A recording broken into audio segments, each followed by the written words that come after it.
that for so many years after that terrible tragedy, poisonous chemicals were still there? नहीं, इसमें सच्चाई नहीं।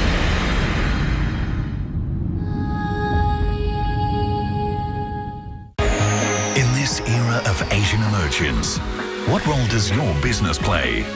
Calling all companies.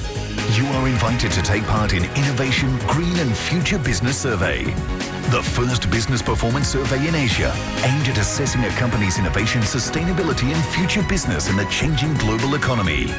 Log on to channelnewsasia.com/survey to begin survey. Supported by the following partners. Organized by Channel News Asia.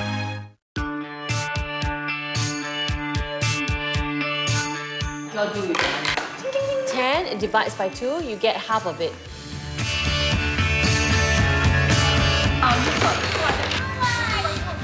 Planning for my children's education. Have I been doing it right? And how do I get them there? What's the smart way to handle the cost of your children's education? Join me with Evelyn Tan and financial experts on Mind Your Money.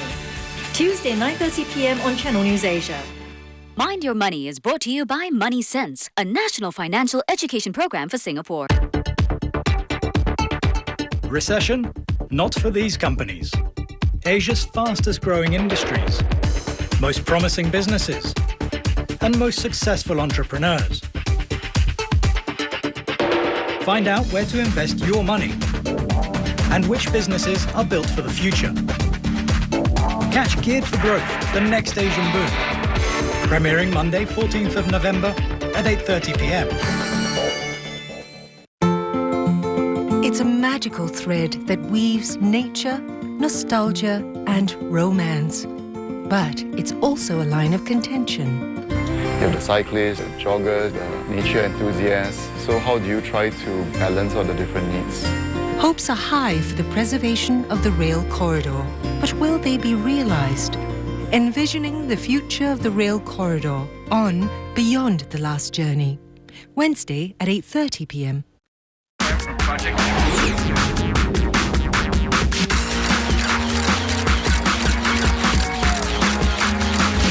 That's IT Uploaded. Hello everyone, I'm Timothy Go. That's IT Uploaded is back. Now while we were away, a lot of things happened. The iPhone 4S and Siri were born. Steve Jobs died the next day. And can you believe this? Samsung is now the #1 smartphone maker in the world, dislodging Apple from the #1 spot, which Apple only held for 1 quarter.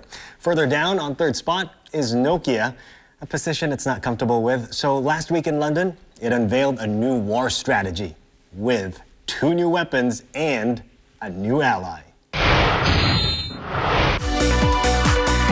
Nokia bigwigs took center stage with a lot of excitement, and why not? We were invited to witness the unveiling of the Nokia Lumia 800 and 710, the first Nokia smartphones running on Microsoft's Windows Phone 7 platform. Lumia is the first real Windows phone. And with that, the CEO, Stephen Elop, signals a real change in direction for Nokia.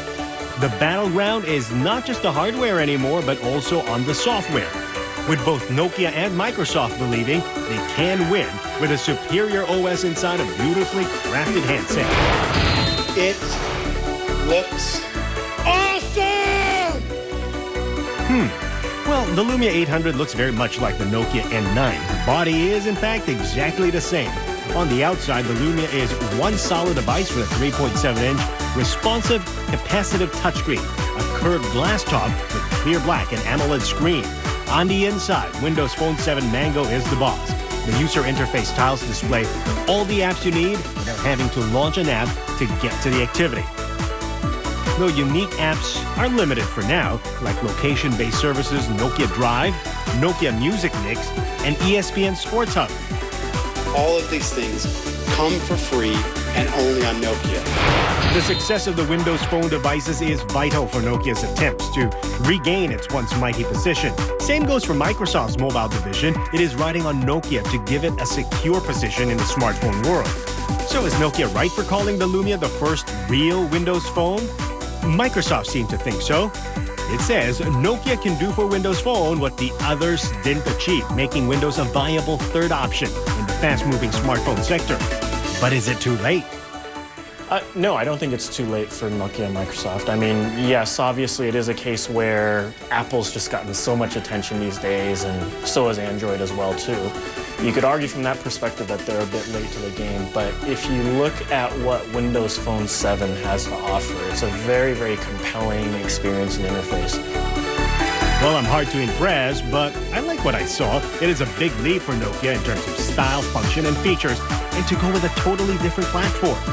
And it seems even the hard-to-please tech analysts are impressed, too. The way that they've done the interface is arguably better than many of the other operating systems out there. But the challenge is that not everybody realizes that. There's just way too much baggage from this word Windows. And so the biggest challenge for Nokia here, and Microsoft for that matter, is getting people to think past that old Windows Mobile 6.5, because if you look at Windows Phone 7, it is nothing like Windows Mobile 6.5. Of course, the Lumia 800 was the star of Nokia World 2010, but Nokia didn't neglect the segment that brings in most of its profits, the emerging markets. So it unleashed a collection of what it calls aspirational phones, naming it the Asha. Let's have a look. Nokia still believes many from the emerging economies will have their first internet experience through a mobile phone. And it caters to that need with new Symbian-based phones that can function much like its higher-end phones, but at a lower price point. Asha 303 is a sophisticated QWERTY plus touchscreen phone that puts social networking and the internet front and center. It has a powerful processor with 3G and Wi-Fi, complete with Nokia's cloud-based browser that will make it really easy and fast to get online. The Asha 300, meanwhile, is the candy bar form of the same phone. Powerful, useful, and perfect for those who prefer a traditional keypad. Dual SIM phones are popular in emerging markets, so Nokia will feature prominently on that field with the Asha 200. The 200 comes in vibrant colors, and get this, battery life of up to 52 hours.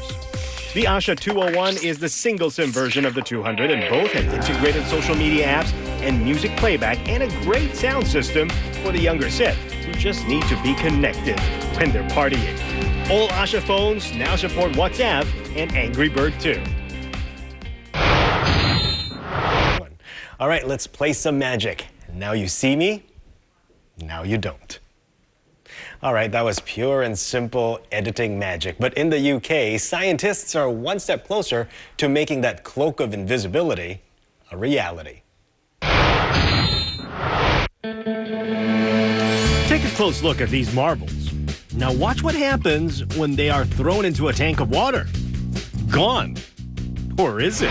Invisibility is an optical illusion. So you create something, an image that isn't there, or you make something disappear that is there. Professor Leonhard says it is all about bending light. I'll let him explain. And we have here some demonstrations that show how this can be done in principle. And one of this works with these fibers that you see here. So they're illuminated from one side and they guide light around Eeyore that is sitting inside. And then if you would look on the other side, and you can see that in our exhibit, then you see the image is really transported with the fibers around Eeyore. Now, if you could do this from all sides, so if you would have an arrangement of fibers or whatever, then you would make it completely disappear. Dr. Leonhard says his team is still a long way off creating a Harry Potter-style cloak that can be swished over an object to make it invisible. But his research is leading to improvements in optical devices such as cat's eyes, microscopes, and lenses. And since seeing is believing for those of you who have very poor vision, scientists have come up with bionic glasses inspired by Microsoft's Xbox Kinect. So they work using some simple off-the-shelf techniques, and one of the ones we use is the technique behind the Microsoft Xbox Kinect, which is simply a depth and person detector. So we've got the same technique as two little cameras that are in the corner of the glasses, and they detect a person or an object nearby. When it comes up with one, it will put that image onto a small LED which is embedded in the glasses themselves. So it's a really simplified source of light, which is enough for people who have very, very low vision. Dr. Hicks and his team are currently running a 12-month feasibility study and hope the glasses will be available to the public as early as 2014. That's all we have time for this week on That's IT Uploaded. But next week, we'll have a look at the iPhone 4S and Siri. Is it worth waiting for? Check us out online on Facebook and on Twitter. I'm Timothy Go. That's it.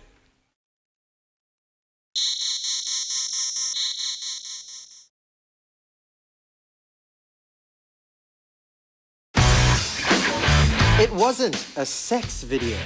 Nor did she show a lot of skin. But a 14-year-old girl called Adeline has propelled to fame in just a matter of hours. All because she claimed to have slapped her mother and then posted on Facebook. Is social media changing the way our youth behave? Or is it simply confirming what we've known all this while and making it worse? How I Slapped My Mother on Blonde TV, Wednesday, 8 p.m.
The mind this November.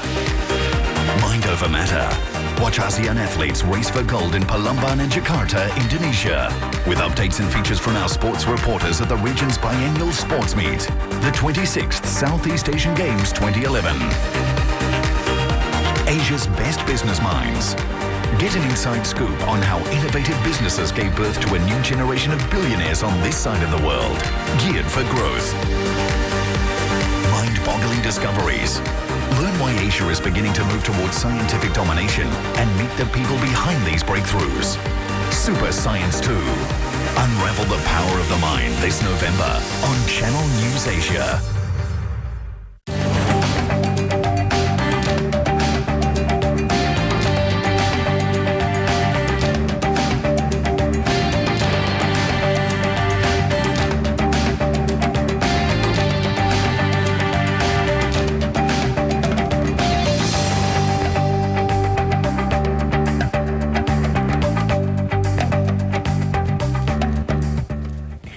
Welcome to Talking Point. Now, this week we are talking dirty, or rather about dirty toilets. Now, in a recent survey conducted by the Restroom Association, most people rated the standard of public toilets here to be normal. But for the third year running, coffee shop toilets topped the list of dirtiest loos in Singapore. In fact, the Environment Ministry set up the Public Hygiene Council to try and flush out the dirty habits of Singaporeans. Just why are our public toilets, especially those in food centres and coffee shops in the heartlands, so dirty?